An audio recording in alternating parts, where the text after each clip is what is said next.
she was lying to them both, but Jaren didn't know her well enough to call her on it, and he let it drop. Releasing a slow breath, Kiva came to a stop when they reached the next building along from the morgue. It, too, was made of darkened stone, the ground near the entrance dusted with ash. 2 large chimneys poked out from the roof, one of which was lightly smoking. Zalandov's 2 crematoriums, Kiva said without feeling. Most of the dead are brought here for burning to prevent the spread of disease. She pointed to the non-smoking chimney. The second is only used when the furnace in the first breaks down, or in cases of mass outbreaks and executions, when one isn't enough on its own. Jaren's brows rose. Do those happen often? Outbreaks? Sometimes. No. His gaze was on the smoke rising lazily into the air. Executions.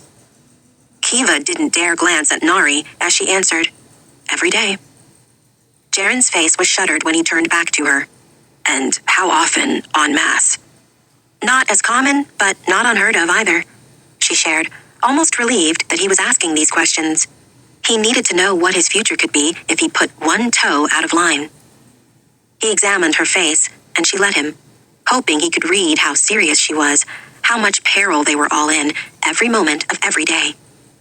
Finally, he nodded, wincing slightly when the action jolted his head. I see. And she believed him. There was a furrow between his eyebrows that hadn't been there before, a shadow over his features, a new weight upon his shoulders. Maybe he would survive after all. At least until his body could no longer stand whatever work was in store for him. Come on, there's more to see, Kiva said, heading toward the center of the grounds. They moved from gravel to a mixture of dead grass and dirt as she thought about how best to give Jaren some bearings. Zalandov is shaped like a hexagon, she said as they continued walking. 6 outer walls thick enough to be patrolled from the top, with fully manned watchtowers at each of the 6 corners. She waved toward the ones they could see from their position, then indicated beyond them. Given your state when you arrived, I'm guessing you were unconscious for the last part of your journey? At his confirmation, she went on. Then you missed the real welcome into Zalandov. Before the iron entrance gates, before the farms and the quarries and the lumberyard and everything else outside of the immediate walls, there's another perimeter fence with 8 more watchtowers. There's also a constant patrol of guards and dogs. She made sure he was paying attention when she warned, don't bother trying to escape. No prisoner has ever made it past the perimeter fence alive. Jaren didn't reply. It seemed he was finally beginning to comprehend the reality of Zalandov. The color that had steadily returned to his face was fading again, though that could also be because of his increasing pain. Kiva had no idea how long the concoction she'd given him would last. He likely wouldn't be standing for much longer. Inside the walls, there are 4 extra freestanding watchtowers, Kiva said as they approached one of them. A daunting stone building shaped like a tall rectangle rising into the sky, the top section opening out onto a wraparound platform.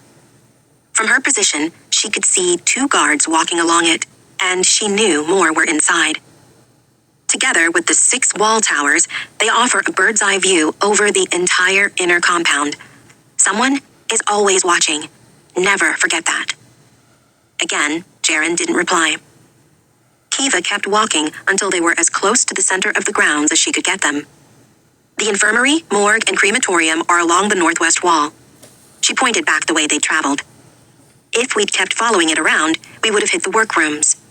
Everything from stitchcraft to administration work happens in there.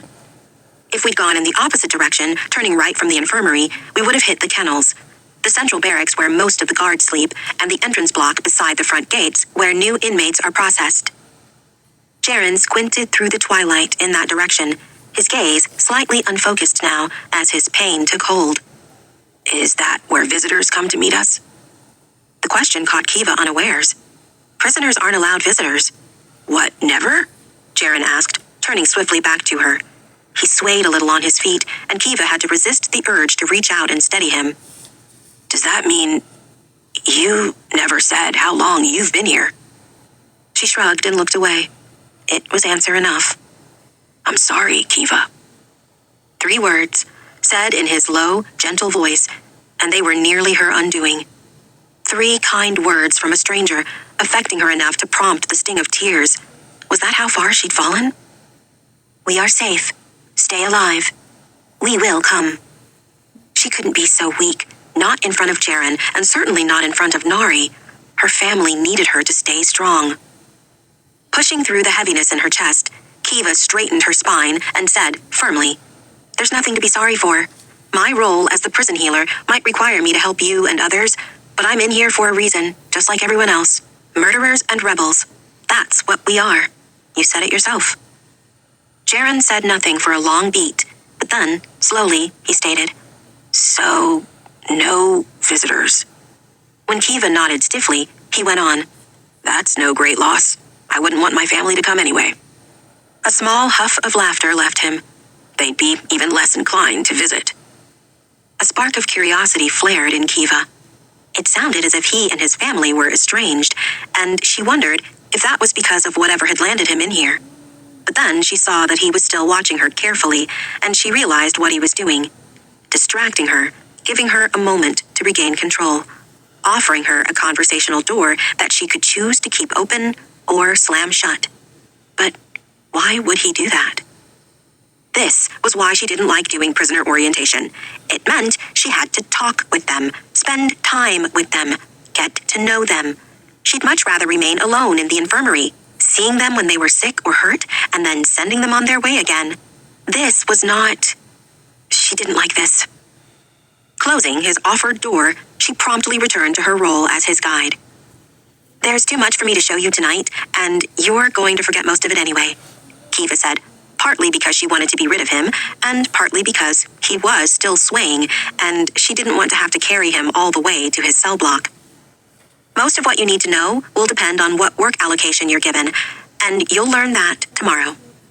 Walking a few more paces and coming to a halt in front of a domed building made of mishmashed stone, Kiva slapped her hand against the side and said, "Outside of work hours, prisoners can walk freely inside the grounds, so if you ever get turned around, look for the 4 inner watchtowers and then head into the center of them.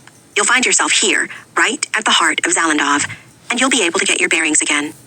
"What is this?" Jaren asked, inspecting the odd-shaped building. "The entrance to the tunnels," Kiva said. "I've heard about those."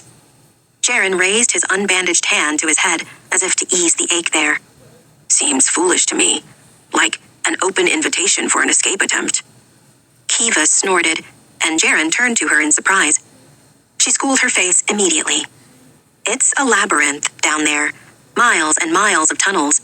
If anyone were stupid enough to try and escape, they'd never find their way out again. And besides," she added, "most of the tunnels are submerged, at least partially." "Zalandov's water source," Jaren said. "There's over 3,000 inmates here," Kiva shared. "Without water, we die." She jerked her head to the domed building. "This doesn't look like much from the outside, but it's only an entrance to what's below. Everything happens deep underground, not just the digging of more tunnels, but also the pumping of water through the aquifer." She only just refrained from saying that those 2 jobs were the worst Zalandov had to offer, the tunnelers and pumpers. Quarriers came in at a close third, followed by lumbersmiths and harvesters. "Now, forget about the tunnels for the moment, and listen closely so you don't get lost," she told him, mostly because his eyes were losing clarity the longer they stood there. She turned and pointed. "The infirmary is that way." She pivoted counterclockwise and pointed again. "Barracks, entrance block, front gate." Another pivot. "Harvest factory for grain and produce sorting, and the aluminium depository behind it." Another pivot. "Kitchens and refectory." She paused to add, "You'll be given a meal schedule with your work allocation tomorrow. Don't skip meals. Rations are scarce, especially in winter, and you'll need all the strength you can get." She waited for his murmured agreement, then pivoted again. "The cell blocks are beyond the refectory. That's where we'll head now. There are 10 in total, 300 or so inmates per block." Jaren's eyes widened. 300? All sleeping in the same building? "Just wait until you see the latrines. You're in for a treat." At his horror-struck expression, Kiva took pity on him. "You'll get used to it. There are 3 stories per cell block, so it's really only 100 per floor. And honestly, in a day or 2, you'll be too tired to care anyway." assuming he survived that long. Jaren pulled a face. Is that meant to make me feel better? This time, Kiva did look to Nari, since this was another perfect example of why she shouldn't be doing orientation.